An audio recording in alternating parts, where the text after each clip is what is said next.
나누며 라고 하는 제목으로 말씀의 은혜를 나눴었죠. 오늘은 사랑하며 섬기며 라고 하는 제목으로 말씀의 은혜를 함께 나누고자 합니다. 먼저 우리가 꼭 붙들어야 되는 말씀은 12절에 나오죠. 하나님이 당신들에게 원하시는 것이 무엇인지 아십니까? 이런 말씀을 읽을 때면 우리가 눈을 크게 떠야 돼요. 과연 내가 하나님이 나에게 원하시는 것 알고 있는가? 그래야 하나님은 우리와 함께 계시고 우리를 인도하시고 지켜주시고 막아주시고 고쳐주시고 붙잡아주시고 품어주시고 또 좋은 것을 예비하시고 베풀어주시고 그런 하나님이신 것을 우리들이 확실히 믿습니다. 하지만 함께 잊어버리면 안 되는 것, 놓쳐서도 안 되는 것, 반드시 붙잡고 있어야 되는 것은 하나님은 우리에게 원하시는 분이시다. 바라시고 요구하시는 분이시다 라고 하는 오늘과 같은 말씀이거든요. 모세는 이스라엘 백성들이 가나안 땅으로 들어가기 전에 하나님이 원하시고 바라시고 요구하는 것이 무엇인지를 꼭 이 백성들에게 알려주고 싶었습니다. 왜냐하면 하나님이 주신 가나안 땅에서는 하나님이 원하시는 것들이 이루어져야만 하기 때문이죠. 오늘 우리가 살고 있는 삶의 터전 역시 우리는 믿습니다. 하나님께서 우리에게 주신 것이다. 그렇다면 우리의 삶의 터전, 우리의 삶의 자리도 반드시 하나님이 원하시는 것들이 이루어져야만 합니다. 그래서 우리는 기억해야 돼요. 하나님께서 우리에게 바라시고 원하시고 요구하시는 것 오늘 말씀 가운데 분명히 나왔습니다. 경외해라. 모든 길을 따라라. 사랑해라. 섬겨라. 또 하나님께서 우리에게 주신 명령과 규례, 말씀을 지키면서 살아라. 오늘 그 가운데 사랑하며 섬기며 사랑해라 섬겨라라고 하는 하나님의 말씀을 마음속에 꼭 품고자 합니다. 먼저 생각해 볼 것, 사랑하며 사랑해라 라고 하는 하나님의 요구, 하나님의 바라심이거든요. 사랑 어떻게 설명하면 좋을까요? 사랑 그러면서 제가 원으로 이렇게 써놨어요. 여러분 한번 제가 이야기하는 것 뒤에 뭐가 차양이 따르는지 한번 떠올려 보세요. 사랑이 무엇이냐고 물어보시면 떠오르는 거 있죠? 참 답하기가 어려워요. 그래서 저는 사랑 이야기를 할 때면 고린도전서 13장 사랑장을 한번 떠올려보고 사랑은 오래 참고 시작되는 그 말씀 떠올려보고 또 이런 글귀도 떠올려봅니다. 사랑이 뭐냐 했더니 다 주고 더 줄 것이 없나 고민하는 게 사랑이에요. 다 주고 좀 더 줄 것이 또 있나 더 줄 것이 또 없나 이렇게 생각하는 것. 그냥 일반적으로 사랑을 한번 설명해 보겠습니다. 사랑은 누구든지 먼저 해야 돼요. 먼저. 근데 먼저만 한다고 사랑이 되지 않는 것이 먼저 사랑하면서 내가 너 사랑하니까 너도 나도 사랑해야 너도 나를 사랑해야 돼. 요구하면 안 됩니다. 이렇게 요구하는 사랑은 좋게 말하면 짝사랑이고요. 정확히 말하면 그 집착이고 그것은 강요가 됩니다. 사랑은 누군가가 먼저 고백하면서 시작되지만 만남이 있어야 되고 사귐이 깊어지면서 익어가는 것이 자라가는 것이 진행되는 것이 사랑이겠죠. 그래서 하나님께서도 우리에게 하나님을 사랑해라라고 하는 이 요구를 하시기 전에 먼저 주시는 것이 있습니다. 여기 15절 말씀에 나오거든요. 15절 말씀 주님께서는 오직 당신들의 조상에게만 마음을 쏟아 사랑하셨으며 이 말씀이 중요해요. 마음을 쏟아 사랑하셨으며 사랑하시기 전에 뭘 하셨대요? 마음을 쏟아 사랑하셨으며 많은 백성 가운데에서도 그들의 자손인 당신들만을 오늘 이처럼 택하실 것입니다. 이 말씀이 아주 중요한 말씀입니다. 놀라운 것은 마음을 쏟아라고 하는 이 대목이 개역 성경에는 기뻐하시고라고 되어 있습니다. 기뻐하시고. 그러니까 우리를 사랑하시고 또 사랑하시기 때문에 우리에게 너희들도 나를 사랑해야 돼. 이게 내 바람이고 내가 이게 너희들에게 요청하는 거다 하시기 전에 뭐가 있었냐면 마음을 쏟으시면서 기뻐하시고 그리고 택하여 주신 것. 사랑하는 여러분, 이것을 뭐라고 신앙생활에서 표현하는지 아십니까? 이걸 은혜라고 표현합니다. 마음을 쏟아 기뻐하시고 택하여 주셨구나. 이것이 은혜입니다. 놀라운 것은 이스라엘 백성들은 하나님께서 마음을 쏟아 기뻐하시고 택하여 주실 정도로 그렇게 훌륭한 모습이 아니었거든요.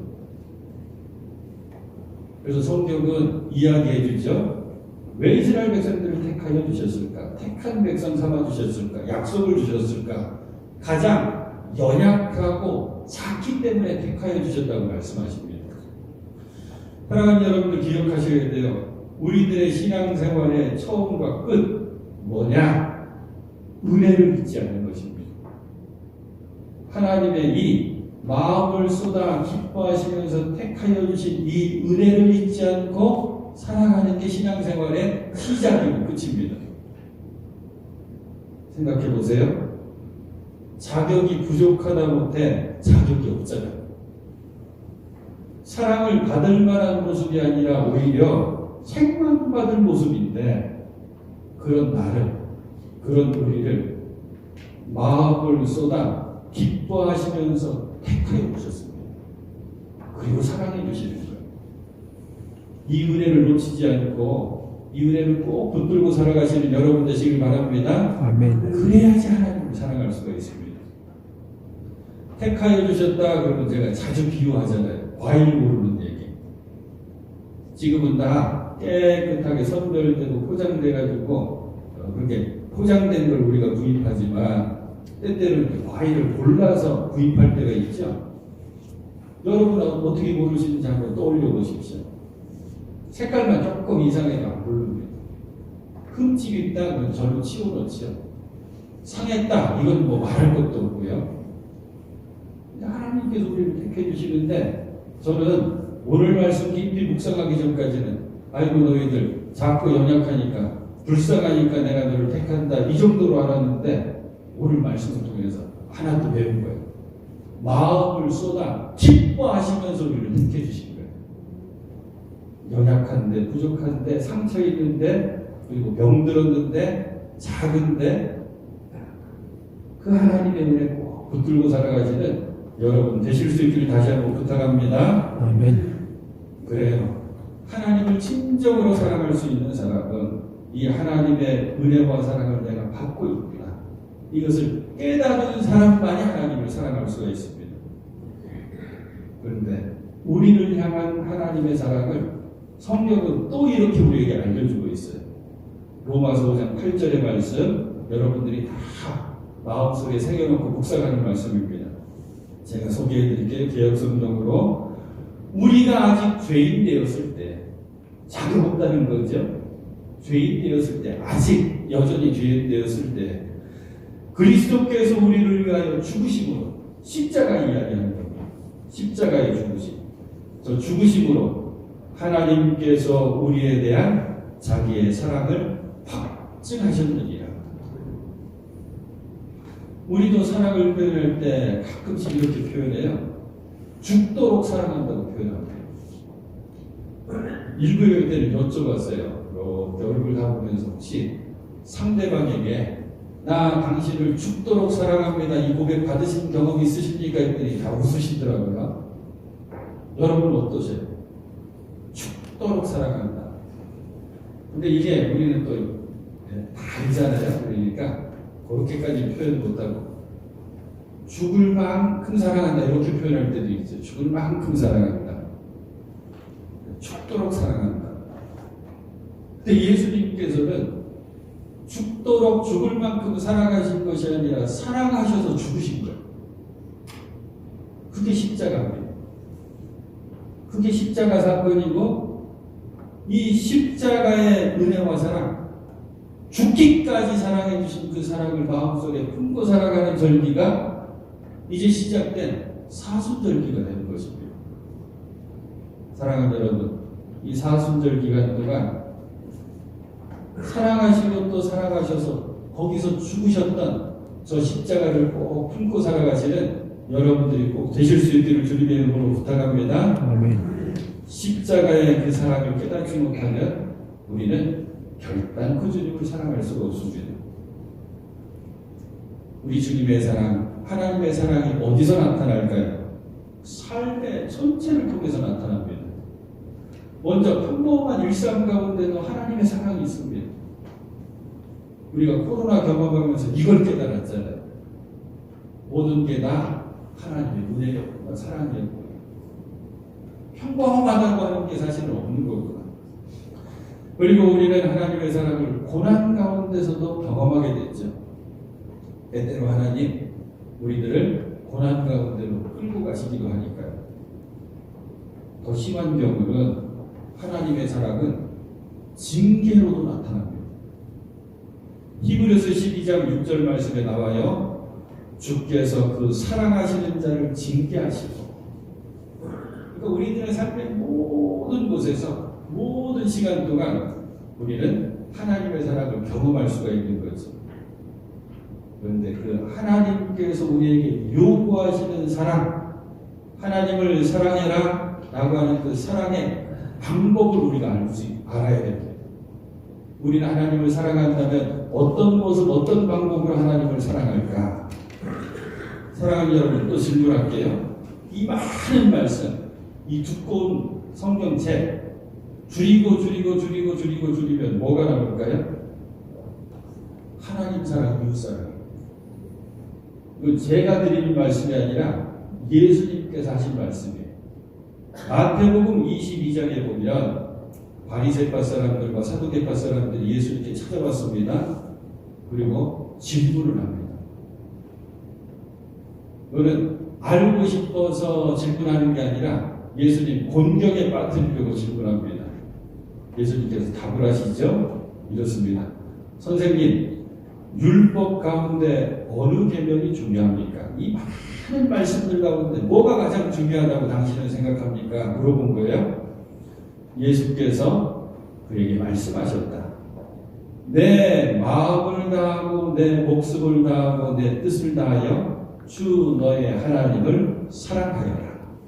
이거는 신명기 6장 5절의 말씀을 인용해서 예수님께서 말씀하신 거예요. 하나님 사랑이다 말씀하신 거거든요. 이것이 가장 중요하고 으뜸가는 계명이다. 둘째 계명도 이것과 같은데 내 이웃을 내 몸과 같이 사랑하여라 한 것이다.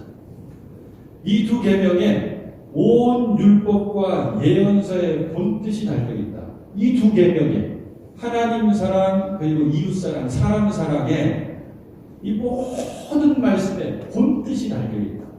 이거 줄이면 이것 남는다라고 말씀하신 하나님 사랑, 이웃 사랑, 사람 사랑. 저는 생각해봐요.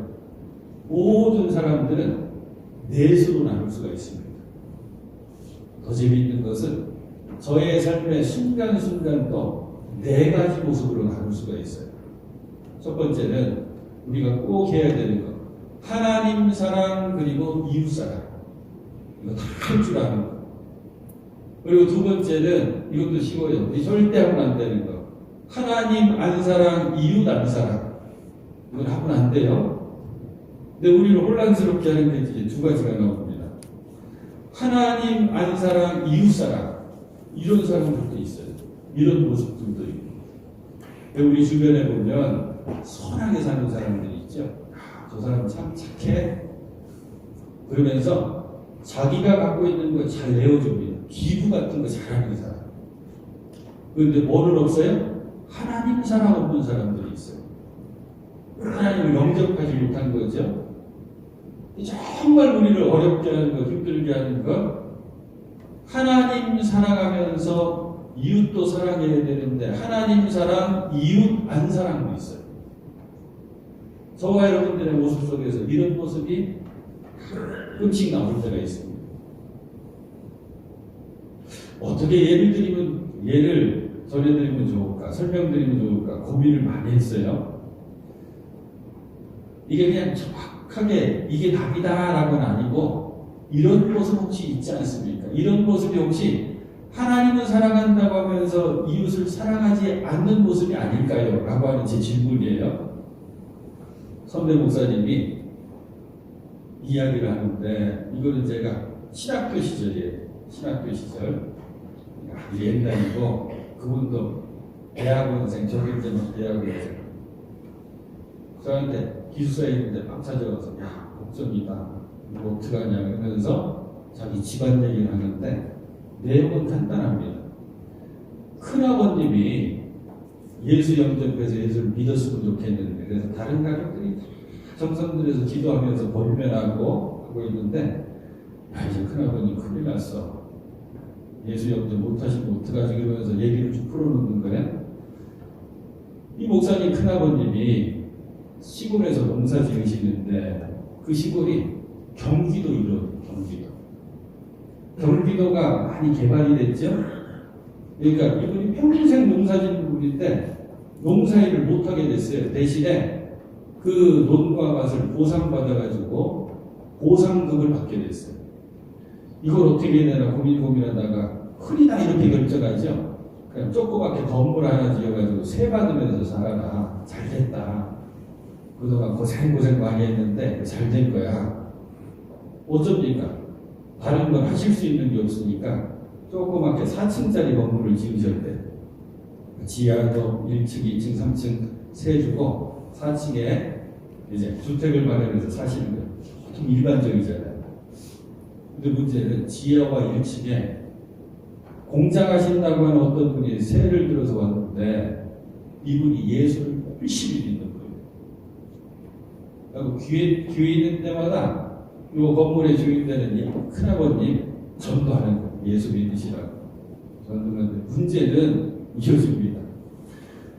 지하에서 뭔가를 하는데 아주 악취가 나가지고 뭐 화학약품을 움직여서 이제 주변에 민원이 많이 들어오는 거예요. 그래서 이것 좀 조치해달라고 해도 안 들어요. 1층에서 사무실을 꾸면서 하는데 아주 뭐 찬송 소리 그냥 테이프를 이렇게 틀어놓고 하는데 이거 한 달, 2달 시간이 가는데 이 세를 안 주시는 거예요. 세를 하려고 그러고 부탁을 해도 안 하고 세 줘야 되는 거 아니냐고 강하게 말해도 핑계대고 안 주시는 거예요. 그러면서도 기회 있을 때마다 예수 믿으라고 전도는 또 하시고 저분이 큰아버님 병을 얻으셨어요. 중병. 그러니까 이걸 어떻게 하는 거예요? 그 신학교 이제 신학원 다니는 곧 목회를 나가야 되는 우리들이 고민하고 있는 거예요. 분명히 하나님 사랑하죠. 그러니까 기회만 되면 전도하고 시간 예배 빠짐이 없고 그리고 복음성과 찬양 소리 그냥 울려 퍼지게 손테이프 돌리고 그러면 이웃사랑 사람 사랑하는 모습은 약하잖아요. 아니 부족하잖아요. 사랑하는 여러분, 예수님은 하나님 사랑과 이웃 사랑, 사람 사랑을 가장 잘 우리에게 보여주셨습니다. 가장 분명하게 정확하게 잘 보여주신 자리가 또 십자가예요. 십자가는 묘하게 세로와 가로로 딱 만들어져 있지. 세로가 뭡니까? 하나님 사랑이에요. 하나님 사랑. 예수님은 머리에 가시관 쓰시고 팔에 못이 끼시면서 세로 하나님께서 뜻하시고 명하신 그 명령을 지켜내시려고 그 사랑의 마음으로 십자가 짊어지신 거거든요. 예수님의 양손에는 못이 박히셨죠? 그 못 박히신 양손을 쭉 펼쳐가지고 이웃사랑, 사람 사랑을 하신 것입니다. 그래서 예수 그리스도의 그 십자가의 죽음을 믿고 고백하면 우리들도 하나님의 자녀가 되는 것이거든요. 사랑하는 여러분, 이 십자가의 은혜와 사랑 우리가 반드시 경험하고 깨달아 알아야지 하나님을 사랑하고 하나님을 진정 사랑할 때 온전히 이웃사랑, 사람 사랑까지도 하게 될 줄로 믿습니다. 그런데 이 사랑을 요구하신 하나님께서 우리에게 또 바라시는 게 한 가지가 더 있어요. 섬겨라. 섬김을 요구하십니다. 서비스 업계에서 많이 쓰는 말이 있죠. 손님은 왕이다. 이 슬로건이 그냥 나온 게 아니더라고요. 1898년에 니치 칼튼이라고 하는 호텔을 세우면서 이 호텔의 창업자가 이 문구를 새겨놓은 손님은 왕이다. 근데 더 재밌는 건 뭐냐면 정말 이 호텔에 당시에 유럽의 왕들과 귀족이 주로 손님이었대요.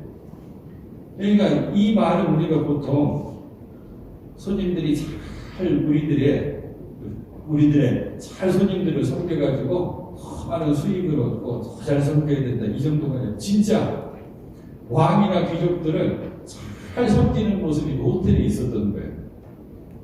바꿔서 말하면 우리 같은 사람은 섬김받기가 힘듭니다. 평범한 우리들은 쉽게 섬김받기가 힘들어요. 놀라운 것은 하나님도 우리들을 섬겨주십니다. 왜 그런 말 있잖아요. 부모님들이 자식을 위해서 모든 걸 다 희생하죠. 그건 뭐냐면 자식을 위한 부모로서의 섬김이에요. 그러니까 우리들의 삶 가운데 하루하루 살아갈 수 있는 모든 것들을 주님께서 주시는데 그게 다 하나님께서 일하시는 거거든요. 섬겨주시는 거예요. 때문에 우리는 기억해야 돼요. 하나님을 사랑할 때 이 사랑의 마음이 바탕이 돼야지 진정으로 우리도 섬길 수 있구나. 그래서 신명기 6장 5절에 나온 말씀 마음 다하고 뜻을 다하고 힘을 다하여 주 당신들의 하나님을 사랑하십시오 한 것처럼 똑같이 오늘 모세는 마음을 다하고 정성을 다하여 섬겨라 라고 말씀합니다. 그래요. 하나님께서 말하시고 원하시고 요구하시는 섬김은 이것입니다. 사랑이 바탕이 되어서 섬김으로 드러나야 되는 것이고 사랑이 기초가 되어서 섬김으로 지어져 가야 되는 것이고 사랑이 씨앗이 되어서 섬김이라고 하는 꽃으로 피어나고 섬김이라고 하는 열매로 맺어져야 하는 것입니다. 그렇잖아요. 내가 어떤 일을 진정 사랑하게 되면 섬기지 말라고 해도 섬기게 되어 있잖아요. 오늘 말씀 준비하면서 자꾸 흥얼흥얼 나오는 복음성과 가사는 이겁니다. 형제의 모습 속에 보이는 자매의 모습 속에 보이는 하나님 형상 아름다워라. 형제 자매 내 옆에 있는 사람이 이렇게 천천히 봤더니 그 모습 속에 누가 보여요? 하나님의 모습이 보이는 거예요. 왜? 하나님께서 우리를 지으실 때 하나님 당신의 형상대로 지으셨으니까 이걸 내가 경험하면서 깨닫는 거죠. 그랬더니 아름다워 보이면서 존귀한 주의 자녀 됐으니 사랑하며 섬기. 이 하나님의 손길, 특별히 사랑으로 섬겨주시는 이 하나님의 손길을 우리가 알게 될 때 하나님을 향한 우리의 사랑이 섬김으로 나타나고 드러나게 될 줄로 믿습니다. 말씀을 마무리하려고 해요. 하나님을 제대로 잘 사랑하고 섬기는 최고의 자리가 뭘까요? 하나님을 섬기는 때 내가 제대로 잘 섬긴다. 답은 흥미롭게도 예배입니다. 예배. 이 섬김을 서비스 업계에서 많이 한다고 했잖아요. 한번 나중에 찾아보세요. 예배를 영어로 표현할 때 몇 가지 단어가 있는데 그 중에 하나가 서비스입니다. 섬기는 거예요. 사랑하는 여러분, 여호수아는 이런 위대한 고백을 했죠. 백성들을 다 모아놓고 마지막 설교를 합니다. 여러분들 한번 선택해 보십시오. 나와 내 집은 여호와만 섬기겠노라. 사랑하는 여러분, 여러분들의 마음속에도 이 고백이 꼭 있으시기를 부탁드립니다. 말씀 한번 정리해 볼게요.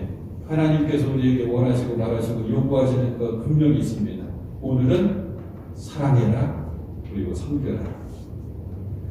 주님을 사랑하고 마음과 뜻과 정성을 다해서 우리는 섬겨야만 합니다.